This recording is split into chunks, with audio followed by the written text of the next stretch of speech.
maestro de Criminalística y Ciencias Forenses, Policía de Carrera Policial, certificación en el estándar de competencia ES076, evaluación de la competencia de candidatos con base en estándares de competencia. Asimismo, cuenta con el certificado en el estándar ES0626, preservación del lugar de los hechos en la investigación de un posible delito. Como experiencia laboral, es docente del Instituto Universitario de Yucatán, Sistema IUP, asesor y consultor técnico en materia forense de la empresa Perdios México, es perito del Tribunal Superior de Justicia del Estado de Tabasco, consultor técnico de casos judiciales por parte de las defensas y ha escrito algunos artículos como lo son Cultura Legal y Forense en el Proceso de Paz Nacional, Modelo Estructural del Consultor Científico Forense y Ponencia a Congreso Internacional de Investigación Academia Journals, Celaya. Asimismo, en la ponencia de Agenda 2030, Cultural Legal y Forense, Ixtlahuaca, México. Bueno, maestro Aldo, tiene usted el uso de la palabra para poder iniciar su ponencia. Muchas gracias, Jaime, por la presentación. Agradezco a todos los interesados en el tema por estar presentes.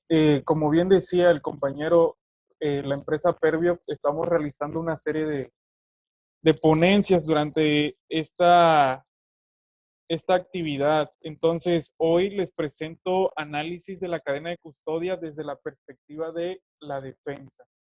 Quiero comentarles antes de iniciar una breve experiencia respecto a este tema, del por qué o justificar del por qué hablar de este tema. Hace precisamente, antes de iniciar cuarentena, tuve un caso en el cual me invitan a participar como consultor de un caso judicial estrictamente sobre secuestro. Y como consultor y análisis del caso, le comenté al abogado que era necesario realizar una pericial respecto a criminalística de campo, por lo cual accedió y realizamos la actividad. La actividad consistió en hacer una inspección técnica a un lugar para acreditar que la policía no había detenido donde ellos referían en su informe policial homologado. En conclusión, voy al lugar, tomo fotografías e iniciamos toda esta reconstrucción fotográfica para hacer y presentarla en audiencia. Sin embargo, dentro de esta investigación encontramos unas imágenes en la red de Facebook en la cual observamos imágenes que se habían filtrado de la detención de los elementos, de los indicios que había asegurado la policía en ese momento. Y tomamos captura de esas imágenes y también las agregamos como fuente de información para soportar esta investigación. Para concluir esta experiencia en juicio, los fiscales me preguntaban en el contrainterrogatorio que se había realizado cadena de custodia. Quiero aclarar que esta investigación la realicé como perito particular de la defensa y con esto parto. Por eso la necesidad de generar este tema y consulta del mismo. ¿Debido a qué? A las circunstancias de que un perito de parte no puede realizar cadena de custodia. ¿En qué sentido? La cadena de custodia es un sistema de control y registro que, de acuerdo al artículo 227 del Código Nacional de Procedimientos Penales, corresponde a los servidores públicos, a elementos activos que tengan contacto con los indicios. En el ejemplo inicial que les doy, como perito de parte, sí, tal cual tuve contacto con elementos, posteriormente pueden ser evidencias, pero en ese caso, como perito de parte, no puedo realizar cadenas de custodia. Y la defensa, y la fiscalía en ese momento argumentaba en su contrainterrogatorio que era mi obligación realizar cadena de custodia. Entonces, como experiencia les comento, vamos a tener una negligencia sobre este tema en muchos aspectos. ¿Por qué? Porque la fiscalía supone que los peritos de parte tienen que hacer cadena de custodia y no. Punto número 2. Las cadenas de custodia o la cadena de custodia original que realice el experto, ya sea en laboratorio o en campo, debe de estar con el indicio. La original no debe estar en las carpetas, ¿sí?, que genera el fiscal. Y esos son datos o esa información que de alguna u otra manera van permeando la investigación. ¿En qué sentido? También obligan me ha tocado casos que el defensor tiene que firmar la hoja de trazabilidad para darle copia de esa cadena de custodia. No, esto no tiene que ser así. Esta presentación va enfocada hacia ello, al análisis tridimensional de cómo funciona la cadena de custodia y facilitar información para quienes son abogados, para quienes también están inmersos en las áreas forenses y tengan conocimientos generales cómo la cadena de custodia puede cambiar el juego de la investigación de los delitos.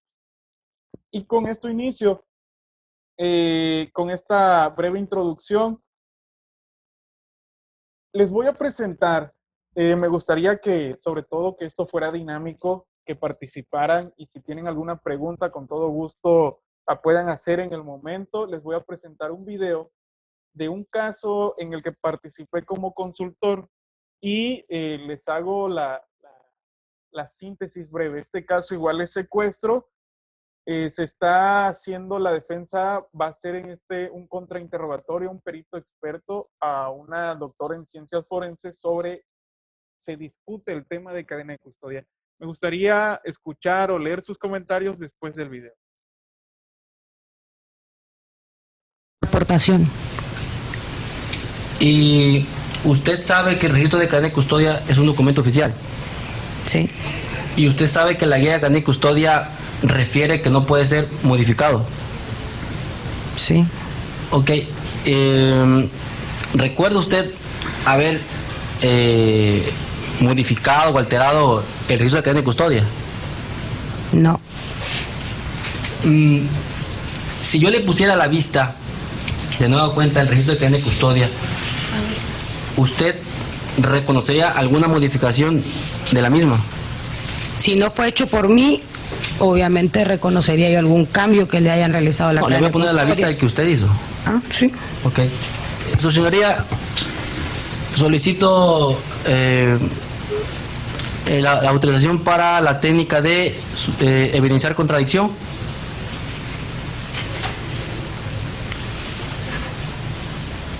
Fiscal.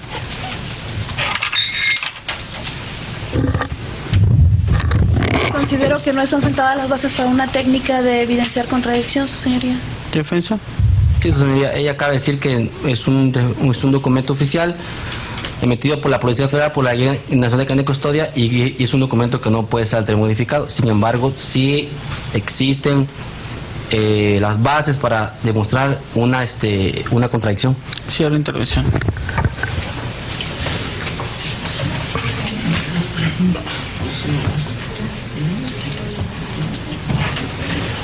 Bien, no hay lugar la objeción que indica la fiscal. Puede proceder defensa. Gracias, señor.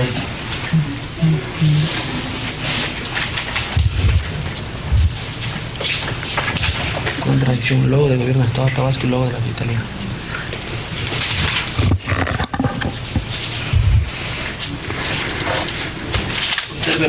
Observe por usted, perito, lo que está encerrado en la parte superior izquierda del registro de cadena de custodia. Ahora dígale al tribunal qué logos son los que aparecen en la parte superior derecha del registro de custodia. El escudo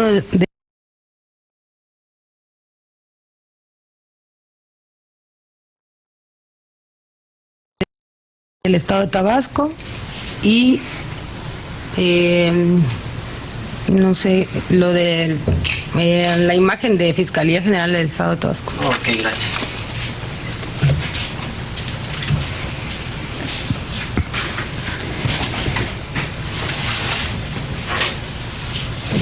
Y usted sabe, Corito, que la guía de cadena de custodia refiere que no puede ser modificada un registro de cadena de custodia. Sí. Entonces, dígame, ¿por qué anexa usted a su registro de cadena de custodia logotipos oficiales? Ese formato de cadena de custodia es el que se nos ha proporcionado para realizarlas. Y usted sabe que la guía nacional de cadena de custodia maneja formatos sin logotipos. Desconozco. Usted acaba de decir que conocía la guía nacional de custodia. Entonces usted no sabe lo que dice. Bien, hasta ahí nos quedamos con este video. Me gustaría leer, escuchar sus comentarios referente a el mismo.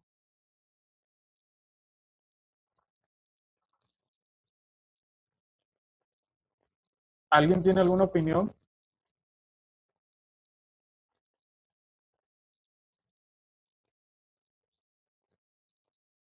Bien, es importante mencionar lo siguiente para que vayamos entrando en contexto. Cuando uno es experto en la materia de investigación, como servidor público, seas policía, perito, debes de conocer cuáles son los lineamientos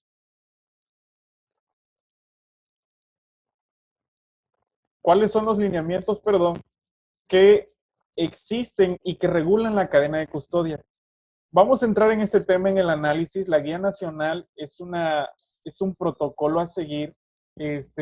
Decíamos en la introducción que el artículo 227 del Código Nacional de Procedimientos Penales regula esta actividad, en el cual la guía nacional es un formato homologado, es decir, a nivel nacional se tiene que utilizar por todas estas dependencias de Procuración de Justicia y de Seguridad Pública.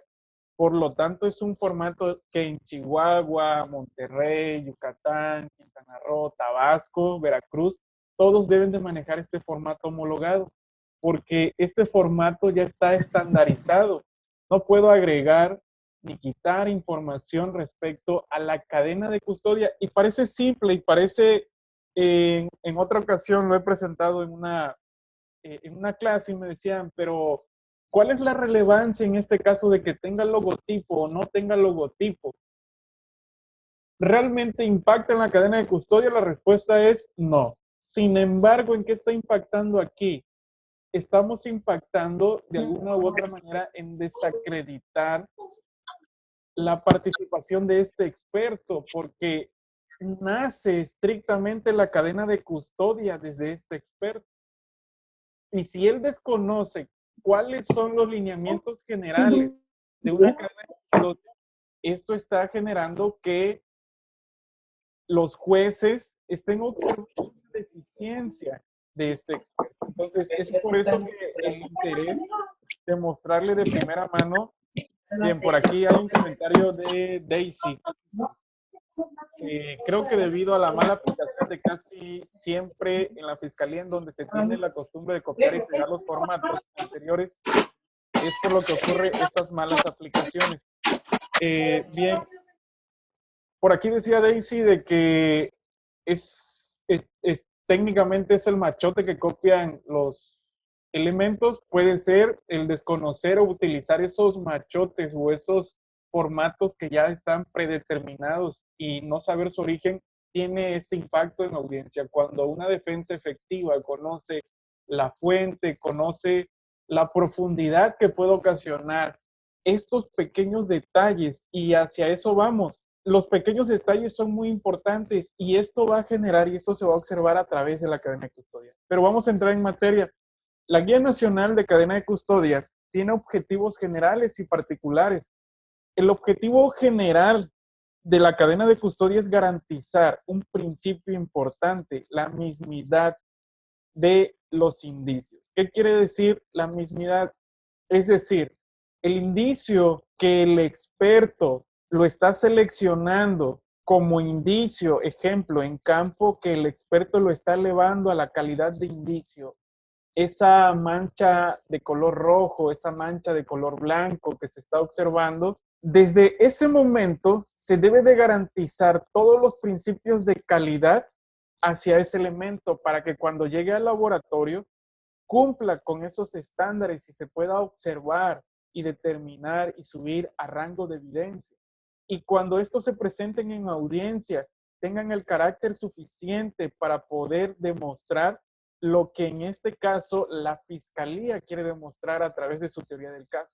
A eso, y por eso se llama el principio de mismidad, el que genera la identidad de los indicios. Como siguiente punto, vamos a tener dentro de esta guía general, es básicamente objetivos particulares, decíamos en la introducción. La homologación de esta información es estrictamente nacional. Todos deben de saber cuál es y cuáles son los parámetros a seguir. Es estrictamente de que este conjunto que se le llama tetralogía de la investigación conozca estos parámetros. Los servidores públicos estrictamente. Bien, ya lo decíamos, ¿cuáles son los sujetos a participar? Bien, está dirigido estrictamente a servidores públicos y a todos los que tengan contacto oficial con los indicios. Lo decía en la introducción, en el caso que les planteaba, en la práctica, como perito particular, uno no puede generar cadena de custodia y estás generando y aportando información a la investigación. Sin embargo, ¿quién sí lo puede hacer? Estos sujetos que les estoy presentando. Es importante generar cuál es la base y sustento legal. Bien, esto tiene sustento incluso internacional, porque se ha pronunciado la Corte en diversos casos, por ejemplo, el de Mariana Lima, entre otros, en el cual la Corte ha generado lineamientos hacia México de cómo se debe de seguir la investigación respecto al tema de cadena de custodia. Asimismo, de donde constitucionalmente toma las fuentes del artículo 21, recordando que la investigación corresponde a el Ministerio Público coadyuvado de los policías y los peritos. Y llegamos al Código Nacional de Procedimientos Penales, en su artículo 227, que me voy a permitir estrictamente citarlo para poder entender y posterior entrar en la práctica. La cadena de custodia es el sistema de control. Quiero que le pongan mucha atención a lo que está subrayado en la primera línea, que es el sistema de control y registro. Aquí voy a hacer un paréntesis para ir explicando. La cadena de custodia, en explicaciones lo puedo hacer la analogía con lo siguiente. Imaginemos una empresa, que esa empresa tiene un departamento que se le llama calidad y que esa empresa, ese departamento de calidad observa de que todos los productos que se vayan a vender, exportar, cumplan con esos parámetros de calidad, con esos estándares regulados por esa materia. Lo mismo es en cadena de custodia. La cadena de custodia es muy importante porque es la médula espinal de toda la investigación, es la calidad que va a soportar la investigación. Pero aquí se divide en dos. Para poder entender la cadena de custodia, en muchas ocasiones muchos hacen alusión que la cadena de custodia es simplemente el formato, el registro, que más adelante se los voy a presentar. Sí y no. ¿En qué sentido? Es un sistema, es decir, es mucho más complejo que un simple formato.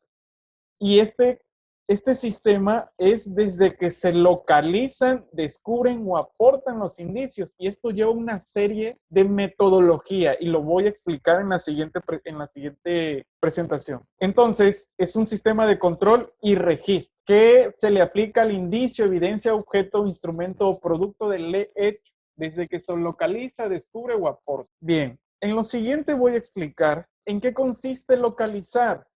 Localizar, como nos enmarca la Guía Nacional de Cadena de Custodia, es cuando tenemos a la vista elementos materiales probatorios en virtud de la intervención. Es decir, tenemos contacto visual de primera mano. Es un contacto primario con este indicio. Ejemplo, vamos como en la imagen que se observa, en la cual estoy moviendo el pulsor, se observa de que los peritos de campo van identificando, localizando cuáles son estos indicios.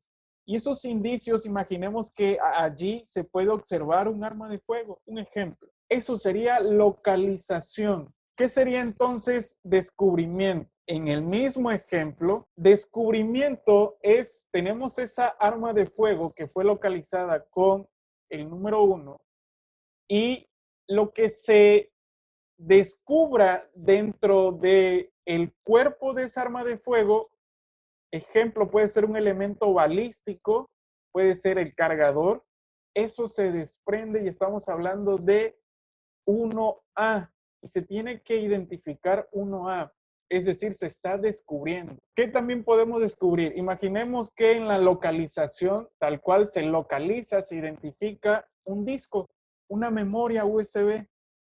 Se localiza con número 1, pero la información que está dentro de ese USB, ese disco, es descubrimiento. Y por último, otro motivo por el cual se va a iniciar la cadena de custodia es aportación. Y esta aportación, cuando igual nos enmarca la guía nacional, que cuando un tercero, un particular, entrega a un servidor público, se entiende por servidor público, puede ser policía, perito o en este caso Ministerio Público. Entrega un elemento y les voy a contar un ejemplo breve. En una ocasión, en una investigación, estaban asaltando un banco, llega la policía primer respondiente y en ese momento quienes estaban asaltando huyeron, pero más adelante tiraron una cangurera, una mochila.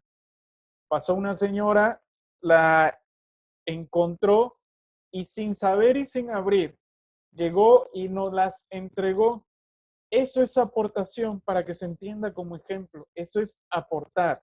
Por aquí, Gerardo Ruiz, al igual que la cadena de custodia como el IPH, son formatos que no pueden modificar, como dice la compañera Daisy, en las competencias tienen la costumbre de copiar. Ok. Es interesante lo que mencionas. Hablar de IPH es también hablar de un tema muy importante. Es un formato oficial homologado que todas las instituciones deben de seguir, a lo mismo como la cadena de custodia. ¿Es correcto, Gerardo Ruiz? La aportación igual se puede dar por testigos. Daisy Campos, sí, la aportación se puede dar por testigos. Es decir, por un particular que está observando o un particular que tiene contacto con un elemento que pueda aportar información a la investigación, eso es aportación. Y esos son los 3 motivos por el cual se puede iniciar formalmente la cadena de custodia. Y estamos hablando que de acuerdo al 227, la cadena de custodia tiene 2 procesos, es decir, un sistema. ¿Y cuál es este sistema? Va a partir de lo que les estoy mostrando en este momento. Vamos a imaginar que en el proceso de investigación de campo se va a observar esta serie de pasos que se tienen que seguir. Ejemplo, paso número 1, recomendación número 1 de los estándares y de la guía nacional es observar el lugar, cómo se encuentra, cuáles son esos alcances del hecho, cuál es la zona crítica, delimitar si no existe algún riesgo para los intervinientes. Desde ahí parte la observación, observar de primera entrada cuántos indicios, cuántos elementos se pueden identificar a simple vista. Y ese también tiene una técnica en lugares abiertos, en lugares cerrados. Posteriormente, ya una vez que se observó, se tiene que elegir qué método de búsqueda voy a utilizar, si es un lugar cerrado, abierto, métodos de búsqueda de campo. No es lo mismo que los métodos de investigación científica, que esto quede bien claro. Los métodos de campo se pueden definir de la siguiente manera. Pueden ser de criba, pueden ser de punto a punto, pueden ser circular, pueden ser zigzag, entre otros. Una vez que el experto ya eligió cuál es su método de búsqueda, inicia y posteriormente identifica, es decir, lo que decíamos en la introducción, genera una identificación, ya sea con un número o con una letra. Eso es importantísimo. A partir de allí se está elevando ese elemento que me puede aportar información, se está elevando al rango de indicio. Y posteriormente se tiene que generar documentación. ¿Qué es documentación? En criminalística, esto se le conoce como fijación. Documentación fotográfica, videográfica, planimétrica, escrita. Esto es importante. Y una vez que se utiliza esto para cada uno de los indicios, como punto 4, es las técnicas de recolección. Para recolectar un arma de fuego y para recolectar un cuchillo, como ejemplo, ambos tienen técnicas diferentes y se tienen que aplicar. Para recolectar elementos biológicos, lo mismo. El experto debe saber cuáles son esas técnicas. Embalaje, se tiene que generar un soporte para estos elementos. Se tiene que sellar, se tiene que etiquetar la hora, se tiene que firmar quién lo está levantando, se tiene que hacer un inventario y recomendaciones de traslado en caso de necesitar. Toda esta información del proceso, lo que estamos hablando de la primera mano del control, de aquí va a surgir la cadena de custodia. Esto es una información muy importante, abogados, expertos forenses. La cadena de custodia, de acuerdo a la Guía Nacional, nos enmarca que surge desde que se localizan los indicios. Es decir, en el punto número 1. Desde allí ya estoy localizando indicios. Sin embargo, un servidor considera que la cadena de custodia va a surgir o tiene el origen desde que se tiene la noticia criminal. Desde que yo tengo contacto con la información, ya estamos generando cadena de custodia. A eso me refiero con el sistema de control, porque se tiene que aplicar todos estos pasos. El experto tiene que hacer el traslado y entregar al fiscal, o en este caso a los laboratorios, a través del rellenado de la cadena de custodia. Tiene que poner a disposición. Y el fiscal, a su vez, tiene que remitir estos indicios, porque le están aportando información, los tiene que remitir a los laboratorios. Y estos laboratorios tienen que hacer un estudio y tienen que aplicar su propia metodología científica de su área, su propia técnica. Y por supuesto, tiene que estar esto registrado en la cadena de custodia. Artículo 228 del Código Nacional de Procedimientos Penales. Todos los servidores públicos que intervengan en el proceso de la cadena en el proceso de los indicios o elementos, o que tengan contacto, deberán de estar registrados en la cadena de custodia. Esto es elemental, abogados. Por ejemplo, hubo un caso en el cual un perito en acústica forense había realizado una serie de intervención a un teléfono. La experto había intervenido, sin embargo, oficialmente no estaba registrado en la cadena de custodia. Y esto se pudo observar en la carpeta, en las copias que se le agrega a la defensa. Más adelante les voy a mostrar un caso, voy a explicar un caso práctico para que esto se vaya entendiendo. ¿Cuál es la relevancia? Y esta es una fuente de información primordial para las defensas. Esto era lo que les decía. Registro de cadena de custodia, de acuerdo a la Guía Nacional, es el documento en el que se registran los indicios o elementos materiales probatorios y las personas que intervienen desde su localización, que ya lo explicamos, descubrimiento, aportación del lugar de intervención, hasta que la autoridad ordene su conclusión.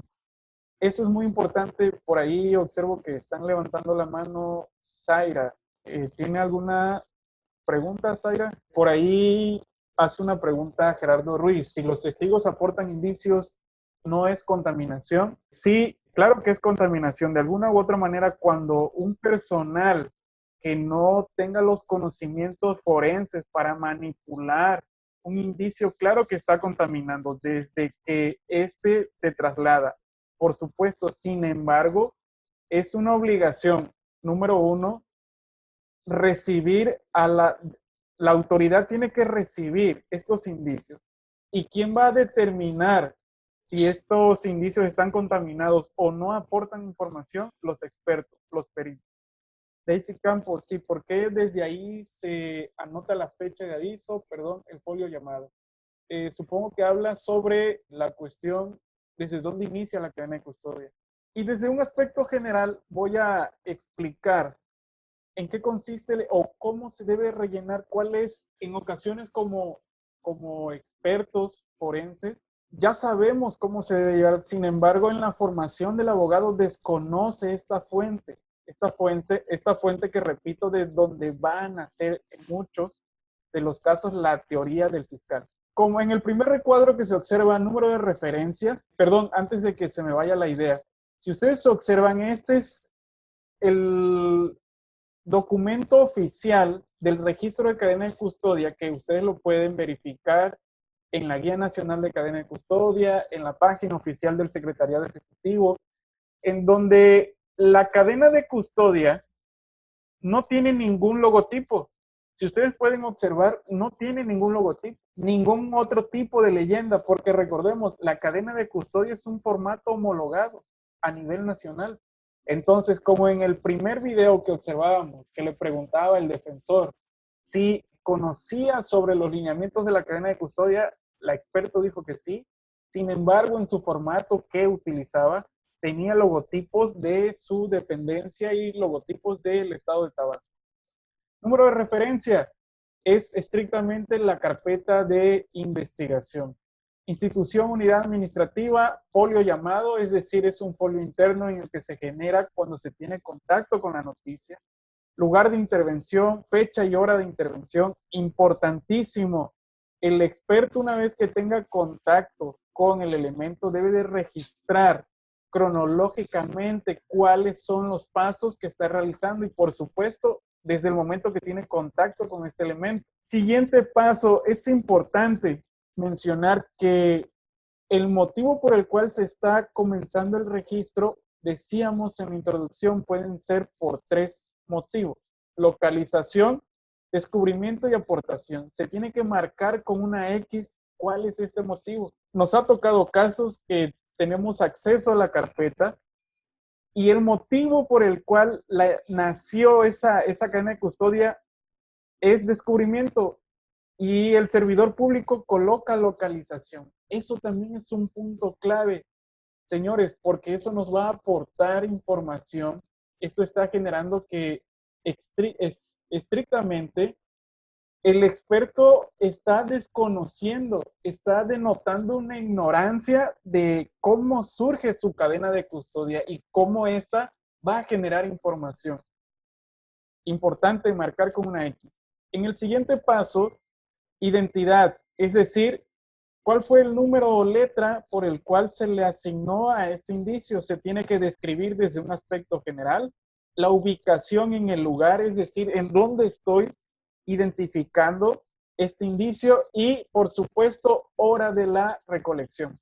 Punto importante, aquí creo que hay mucha fuente de información para los abogados, porque la hora de recolección pasa algo importante. La cadena de custodia se debe de rellenar en el lugar, debe de ser rellenada a mano, a menos que el experto, a menos que el policía que está realizando en este caso la cadena de custodia cuente con una computadora en el lugar y pueda imprimir. Es muy difícil, pero en ocasiones les voy a presentar algunas imágenes de cómo entregan algunos servidores públicos carpetas de investigación de sus cadenas que están rellenadas a computadora. Esto pasa. ¿Y qué está denotando eso, compañeros? ¿Qué está denotando? De que el experto se trasladó hasta las oficinas de la fiscalía, en este caso, utilizó su computadora y todavía empezó a rellenar la cadena de custodia. La cadena de custodia es una fuente de información que, imagínense la adrenalina, la situación de muchos aspectos. Se tiene que anotar todos estos elementos y llegar a tu oficina cómodamente. Creo que se pierde toda esta información. Y ya no estamos dando, una, la legalidad y dos, la inmediatez a la investigación. La hora de recolección es importante debido a que hay muchos expertos que al momento de la recolección van colocando, le van dando un margen de 2 minutos, 3 minutos, pero repito, abogados, en juicio usted puede preguntarle al experto cómo realizó esa recolección y que muestre y tome tiempo y realmente se va a demostrar que sí, ese intervalo de tiempos es acorde a cómo se registró en la cadena de custodia. Esa es una información elemental para poder desacreditar, en este caso, cuando se tenga sospecha que la cadena de custodia estuvo manipulada, mal manipulada. Documentación, paso número 2. ¿Qué tipo de documentación? Es necesario que el experto haya documentado fotográfica, videográfica y de manera escrita. Eso la guía lo marca. Por favor, hay muchos expertos, compañeros, que no colocan esta información, es decir, no hay una fuente fidedigna de la documentación de ese indicio, y más adelante les voy a mostrar un ejemplo. Recolección. En este caso aquí ya no se coloca una X, no se marca con X.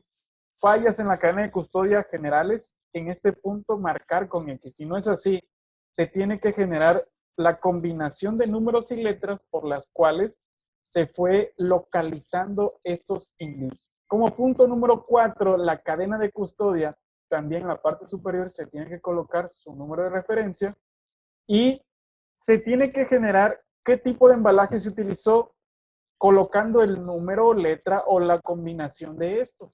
No son, repito, en este punto tampoco es X como uno de los errores fundamentales que pueden surgir.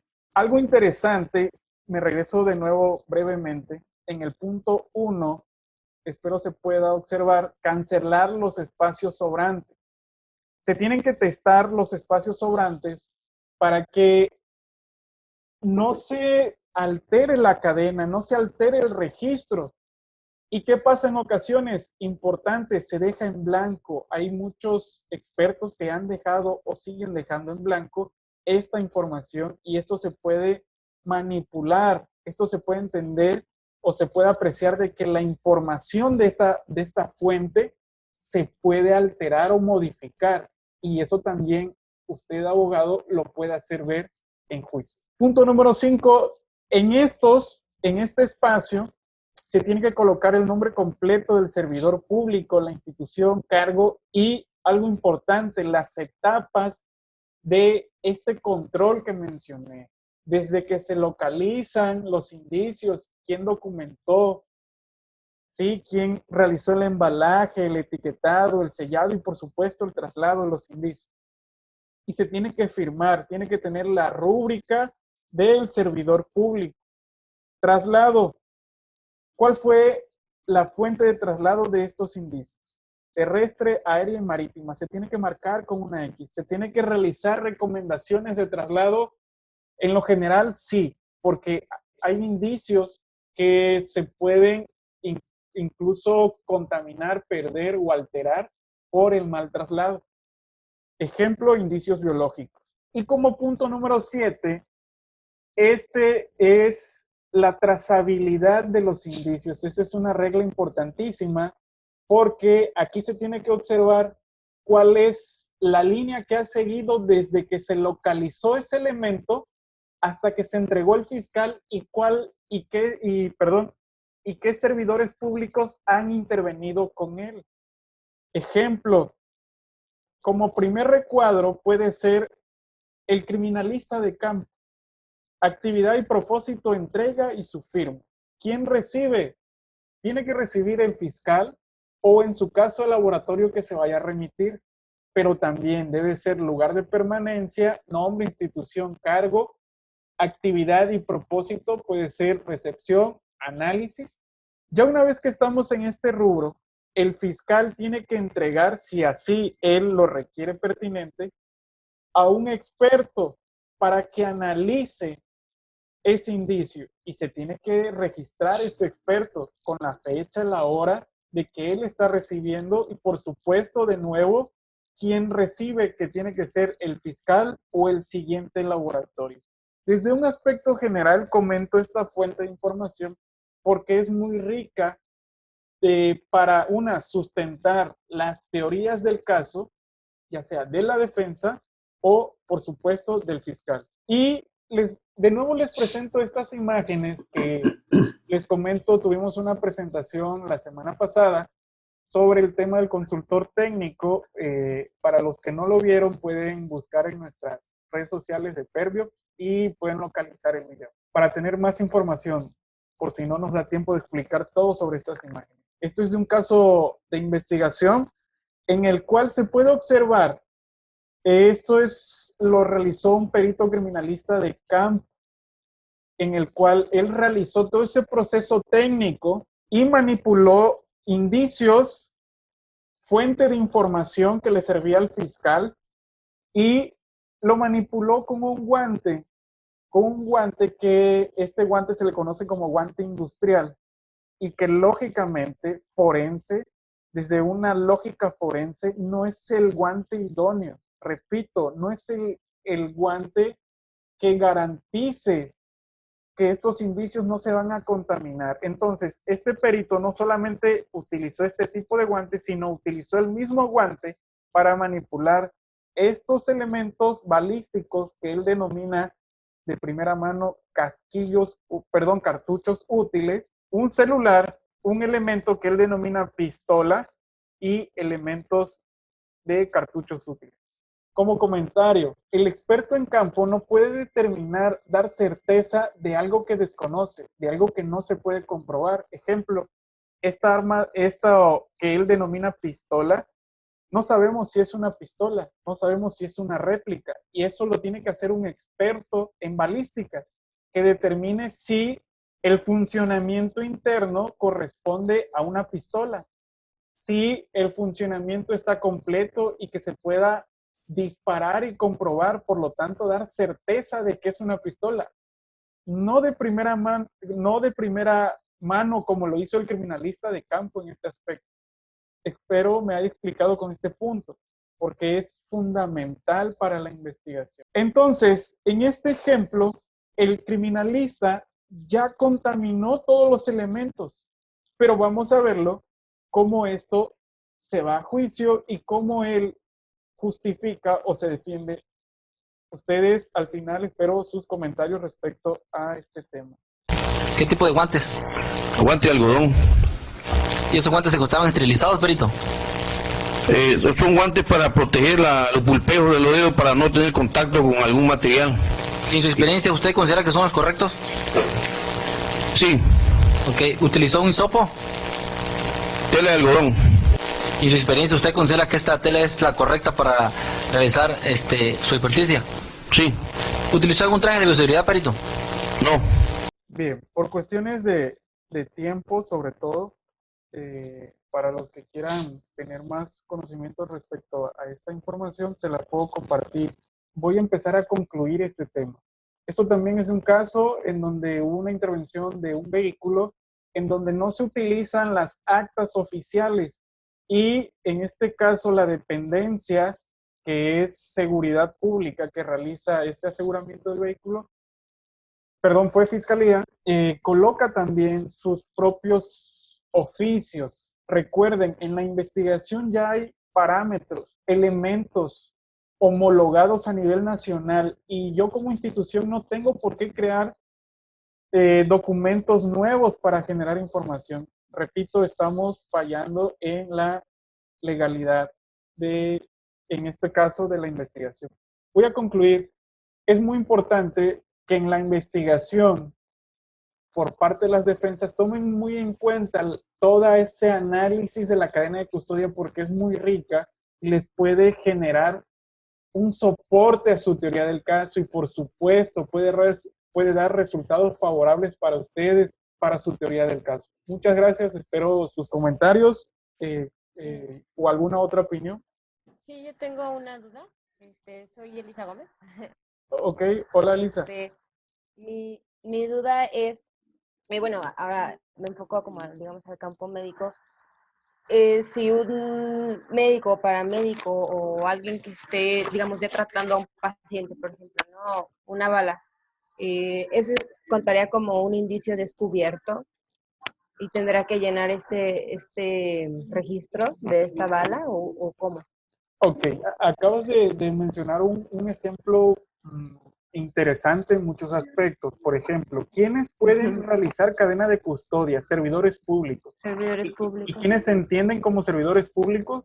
Policías, peritos y en este caso el fiscal, que van a conformar la parte oficial de la investigación. Por ejemplo, en lo que mencionas, un paramédico no es un servidor público. Sin embargo, lo que está realizando, como lo explicas, también es información porque en este caso, en la intervención del paramédico, tal vez no pueda sacar esa bala, pero sí en el cuerpo de la víctima se observen, ejemplo, casquillos, colillas de cigarro o otros elementos en la parte superior en los que el paramédico debe de tener conocimientos generales.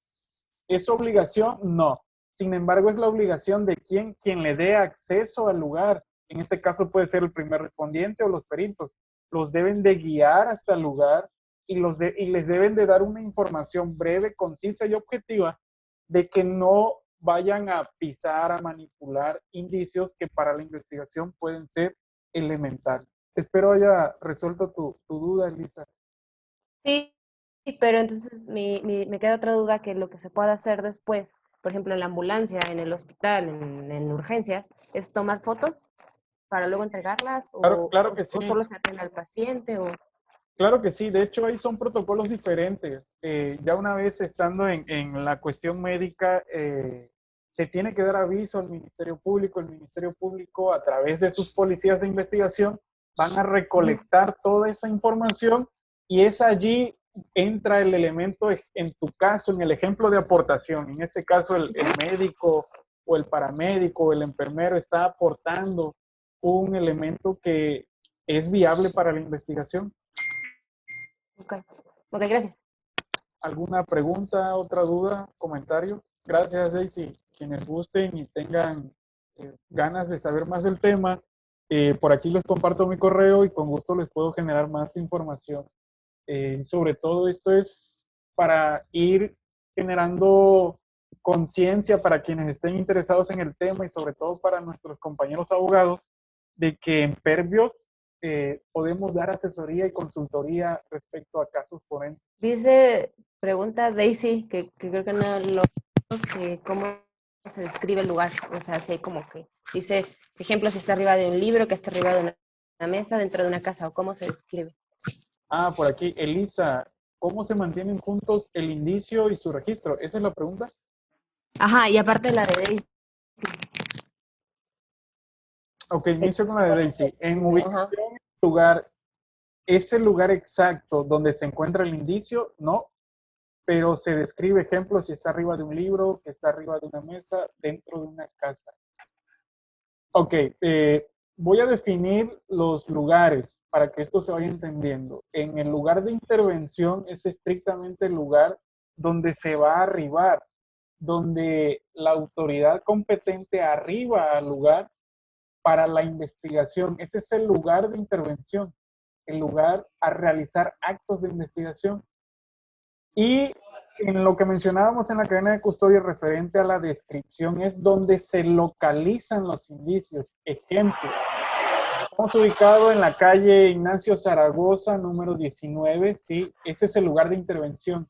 Dentro de esa instalación, que puede ser una casa, una bodega, etcétera, en la ubicación de nuestro croquis también, que va a apoyar muchísimo, se va a describir en dónde y cuál fue el lugar certero y objetivo donde se está localizando ese indicio. Ahí estamos hablando de dos lugares. Elisa, ¿cómo se mantienen juntos el indicio y su registro? ¿Lo pegan con tape? No entiendo mucho la pregunta, Elisa. Ajá, o sea, a mí bueno, es que yo ahorita estoy en medicina, ¿no? Y me causa mucho ruido, por ejemplo, un indicio biológico, ya lo preservan, y luego su registro, o sea, cómo hacen, solo lo etiquetan y ya, o cómo lo hago para enviarlo, por ejemplo, a un laboratorio en Tabasco, ¿le pego con tape? o cómo se manda, ¿no? Dentro de una hielerita o Ah, cómo lo mantienen justo este registro, o simplemente mandan por un lado el indicio y por el otro lado mandan la cadena.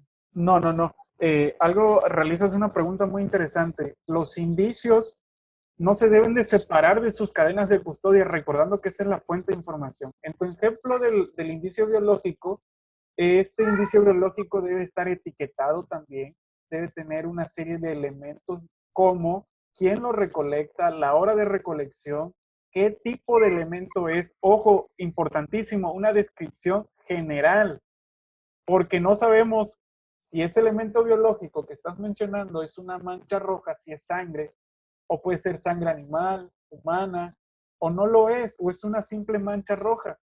Entonces, pero se tiene que activar el protocolo de indicios biológicos para poder trasladar y poder conservar ese indicio. Una de las características para el traslado, sí, esta debe ser trasladada en un recipiente que permita y garantice la identidad de ese indicio, que no se pueda degradar. Ejemplo puede ser una hielera, tal cual. Como embalaje secundario, porque los embalajes existen embalajes primarios y secundarios. Un ejemplo, embalaje primario es el primer soporte, el que va a contener este indicio. Puede ser un tubo de ensayo, en tu ejemplo. Un embalaje secundario puede ser una caja de cartón, ejemplo, o embalaje secundario puede ser la hielera, en este ejemplo que mencionamos. Si no hay alguna otra pregunta, de mi parte es todo. Agradezco su intención, las ganas, sobre todo de compartir esta información. El siguiente viernes vamos a tener a la maestra María Isabel con un tema específico también de las ciencias forenses y la próxima semana también estaremos participando. Favor de seguirnos ahí en nuestras redes sociales para darles más información. Muchas gracias y espero nos saludemos pronto. Cuídense mucho.